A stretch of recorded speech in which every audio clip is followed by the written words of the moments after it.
Salut les belles âmes et bienvenue dans cette nouvelle capsule qui va traiter de comment se transforme chaque polarité. Donc toujours en illustration de cet état de fait, on ne chemine pas de la même façon, dans le même sens, pour les mêmes raisons. Okay, donc, comment se transforme chaque polarité? Pour le DAI, le yin-iné, la transformation principale, elle va avoir lieu en solo. Donc dans cette étape de solitude qu'on redoute tant, hein, là, moi, je peux le confesser, moi la première, je me disais non mais j'aurais pas besoin de passer par cette étape. Alors on peut avoir des périodes, on n'est pas obligé d'avoir une séparation qui dure X, d'accord? On peut avoir des moments solo qui nous suffisent pour cheminer. Mais ça va dépendre encore une fois de chaque polarité, de ce que chaque polarité a à accomplir. Donc on va pouvoir avoir soit des petits moments seuls, où de toute façon on comprend que comme notre autre fait des allers-retours, on ne peut pas vraiment compter sur notre autre à ce stade pour mettre notre vie dans les rails, donc on va la mettre dans les rails et on peut très bien le faire dans cette phase d'aller-retour. Mais on peut aussi le faire dans une phase de solitude. Ça va dépendre de ce qu'on a à faire, à accomplir, à vivre, voilà. Chacun de son côté. Okay, donc nous, les yin, innés, les DAI, les chasers, on se transforme dans la solitude principalement. Okay, c'est le contact à l'autre qui nous fait nous perdre à cause de notre besoin de fusion qui est là depuis toujours.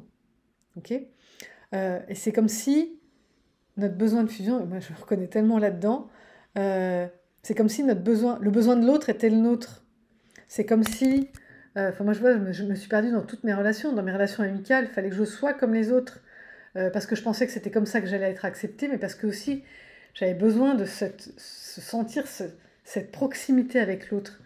Je trouve que le mot fusion le dit bien. Voilà, on est des personnalités plutôt fusionnelles. Voilà, on aime bien être en contact vraiment proche avec l'autre, d'être compris dans toutes nos dimensions et d'essayer de comprendre l'autre. Donc, comme on a envie d'être compris dans toutes nos dimensions, dans tout notre être, on essaie vraiment de le faire avec les autres. Et c'est pour ça qu'on fusionne avec l'autre aussi. C'est pour essayer de, quand on est en lui, on le comprend, on le sent, on se sent proche aussi. Donc, puisque les autres ne le font pas vraiment avec nous, nous, on essaie de le faire avec tous les autres pour sentir ça, cette proximité en comprenant l'autre, en ne faisant qu'un avec l'autre, parce qu'on arrive à... Moi, je sais que j'arrive à avoir des ressentis. Je le fais plus trop maintenant, mais avant, je le faisais comme si j'étais l'autre. Et j'avais l'impression de pouvoir rentrer dans le corps des gens presque. Et ce que je veux dire, c'est un peu bizarre de dire ça, mais c'est ça que je ressentais. Je me disais, bah, si, il suffisait que je fasse un petit geste, une mimique pour avoir l'impression d'être l'autre et de ressentir tout ce qu'il pouvait ressentir, de me mettre à sa place. Okay, et donc, comme on vit pour l'autre, on confond nos besoins avec les besoins de l'autre. Et moi, je sais que j'ai fait ce parcours, je m'en suis rendu compte quand j'avais 20 ans. Je me suis dit, non, mais j'ai créé moi-même cette solitude pour me retrouver, parce que je ne savais pas du tout qui j'étais dans ce besoin de fusion tout le temps.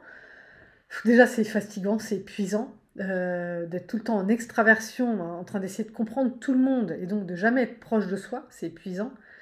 Et puis surtout, je me suis dit, mais je ne sais pas qui je suis, quoi.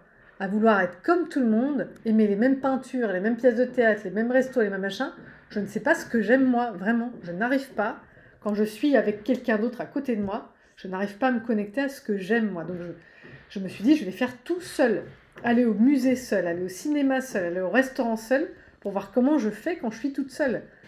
Sur quel tableau je m'arrête, sur quel plat dans le menu du menu du resto je m'arrête, dans quel resto je rentre, dans quelle boîte je vais danser, enfin bref. Donc je me suis forcée à ça pour commencer à me trouver. Donc on a besoin de sortir de ce besoin de se conformer à l'autre, en espérant être aimé parce qu'on est pareil, ou en ressentant cet amour, encore une fois, qu'on a envie de ressentir, en allant le chercher. Ok ? Et puis aussi parce qu'on a cette blessure de rejet, donc si je suis comme l'autre, bah, il ne pourra pas me rejeter.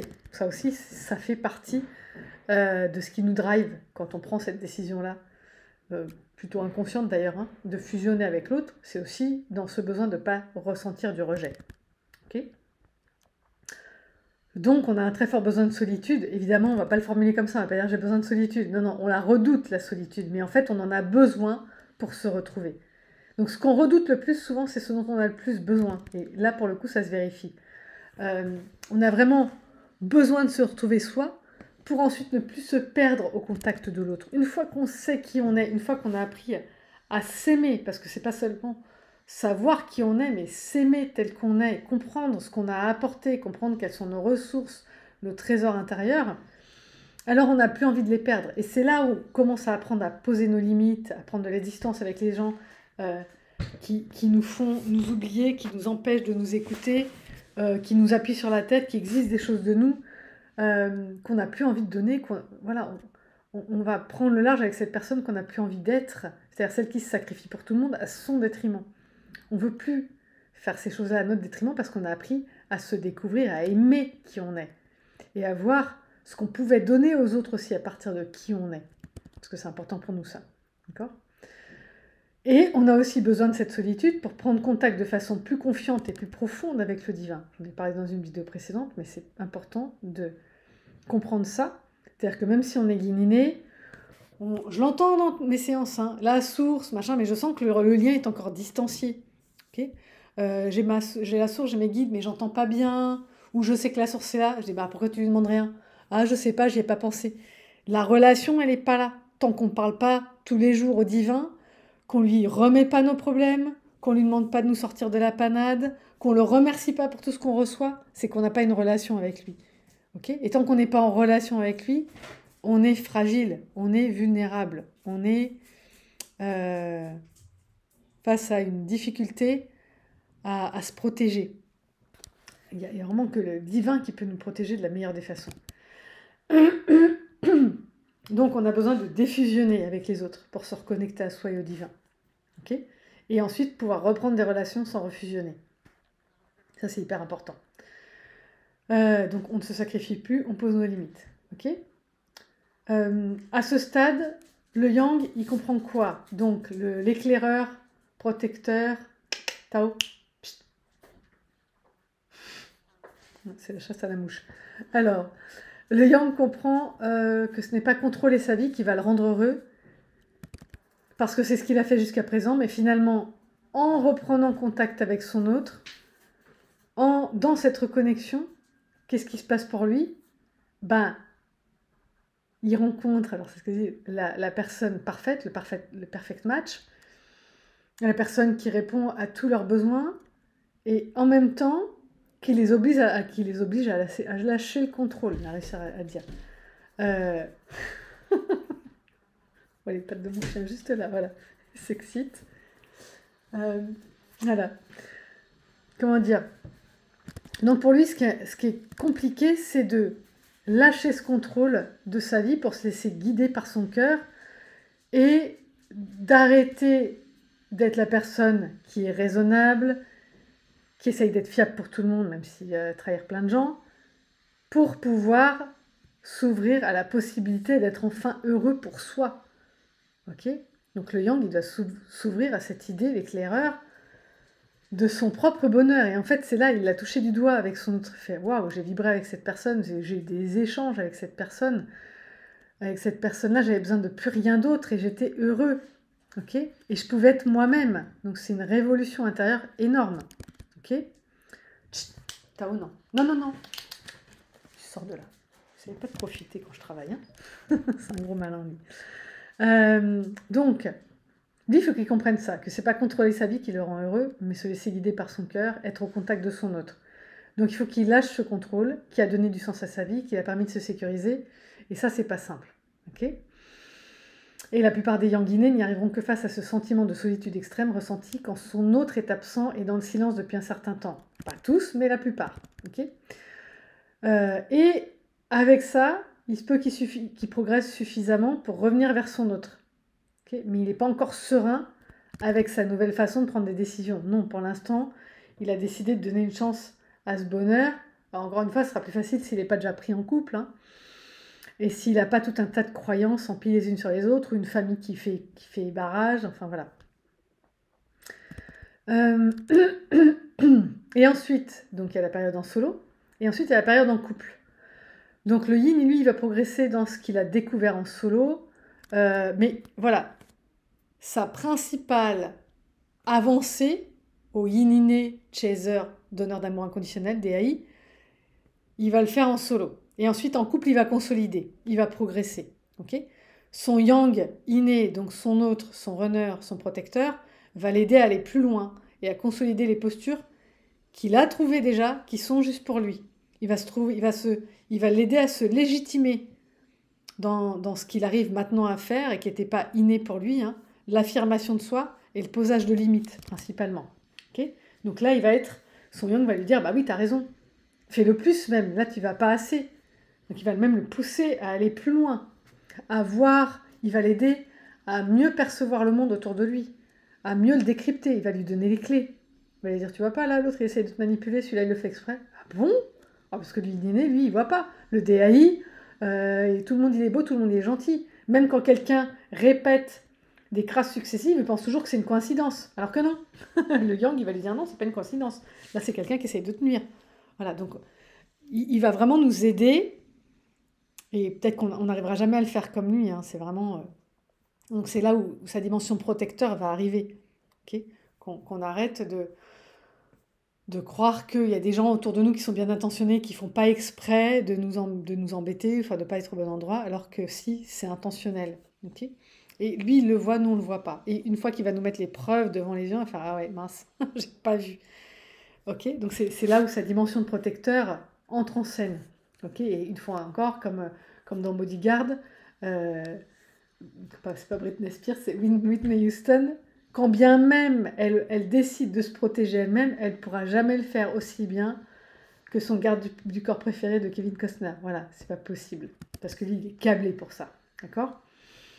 Et la plus grosse transformation du yang inné, donc de l'éclaireur protecteur, elle va arriver en couple. Parce que c'est là où il va vraiment prendre le temps de se transformer intérieurement, d'arriver à un changement radical. C'est avec son autre. Parce que l'amour est l'ingrédient indispensable à cette transformation. Le donner et le recevoir, accepter sa vulnérabilité et le sentiment de faiblesse qui viennent avec.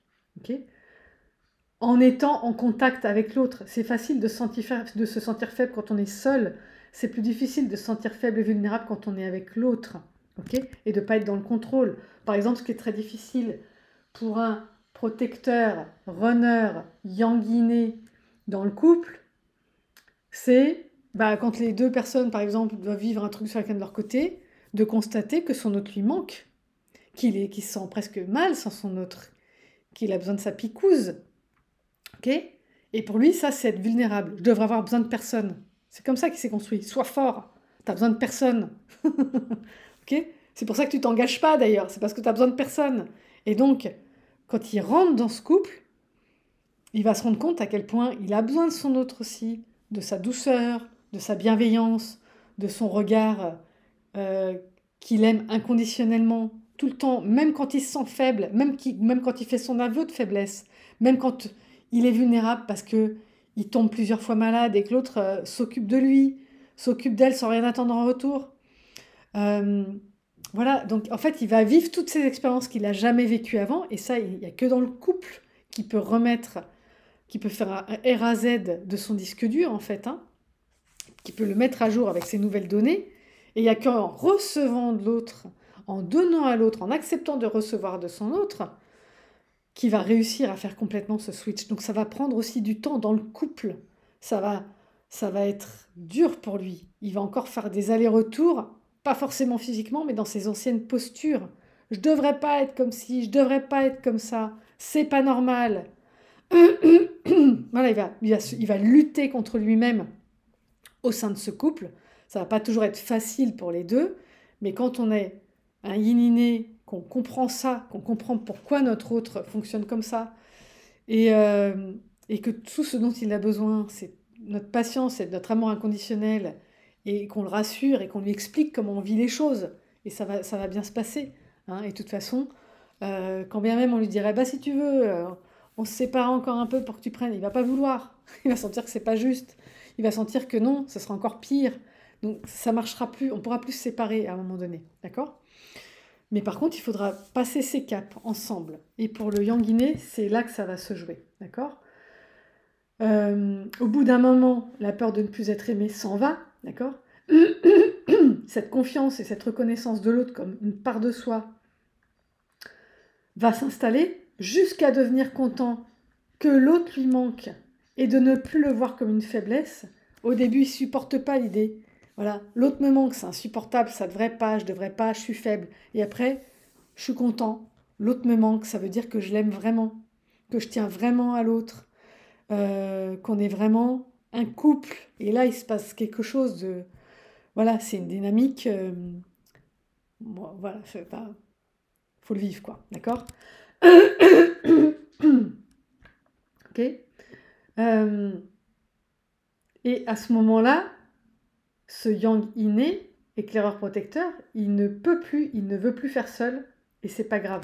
C'est devenu supportable, et même mieux que ça donne un nouveau sens à sa vie. Et en fait, c'est ça, la plus belle chose, c'est que ce qui avait du sens pour lui avant, c'était de tout contrôler, de tout maîtriser, parce que ça le mettait à l'abri du danger. Et finalement, maintenant, il se sent à l'abri dans cette relation, parce qu'il n'y a que là où il est vraiment lui-même. Il peut explorer toutes ses dimensions. Il est à la maison avec son autre. Voilà. Et quand on est bien avancé dans ce cheminement, en solo puis après en duo, c'est ça qui reste, cette impression qu'avec cet autre, on est à la maison. Chacun a l'impression d'être à la maison. Et c'est pour ça qu'il n'y a plus d'envie de se séparer. Et que quand on fait des choses chacun de son côté, c'est ça qui devient, comment dire,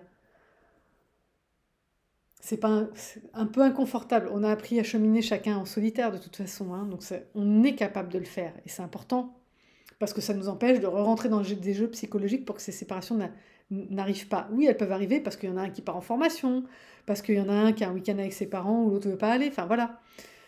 Donc on arrive à rester aligné avec soi, mais on reconnaît, et on arrive à kiffer son temps seul, mais on reconnaît qu'avec l'autre c'est encore mieux. Ouais, c'est ça qui est chouette.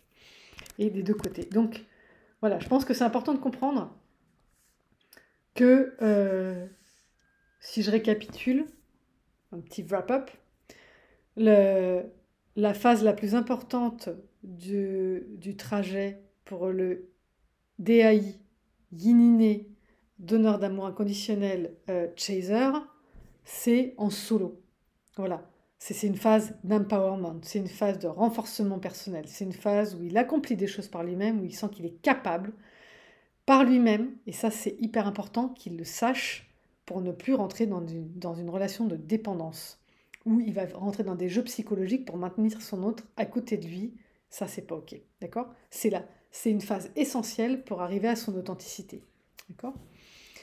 Et pour pour l'éclaireur, runner, protecteur, éclaireur, la phase la plus importante, même si avant elle est importante parce qu'il y a quand même un retour à soi, une appropriation de ses émotions, éventuellement de sa guidance divine, qui peut être un accélérateur, mais voilà, surtout, j'accepte de ressentir, j'accepte de cheminer vers moi, de faire un travail personnel que beaucoup ont repoussé, hein, jusqu'à ce qu'ils s'y mettent, qu'ils se regardent vraiment comme ils sont, qu'ils acceptent de vivre cette vie parce que c'est là qu'ils vont être le plus heureux, parce qu'ils sont face à quelqu'un qui n'essaye pas de les manipuler, qui veut juste être heureux avec. Même si quand on est blessé, on peut avoir l'air d'être un peu manipulateur justement pour accélérer cette réunion, bref. Mais la phase la plus importante pour l'éclaireur protecteur runner, elle se fait dans le couple. Parce que l'appropriation de cette émotion, l'acceptation de tout ce qui va avec, et de cette guidance sur laquelle, oui, j'ai pas dit ça aussi, le yin va l'aider à cheminer aussi vers le divin, à lâcher prise dans sa relation avec le divin, à s'y tourner de façon plus rapide, plutôt que d'être encore en train de lutter tout seul dans la matière pour essayer d'y arriver par lui-même. Laisse-moi faire seul. Non, demande à papa. Ah oui, c'est vrai. Voilà, d'essayer de...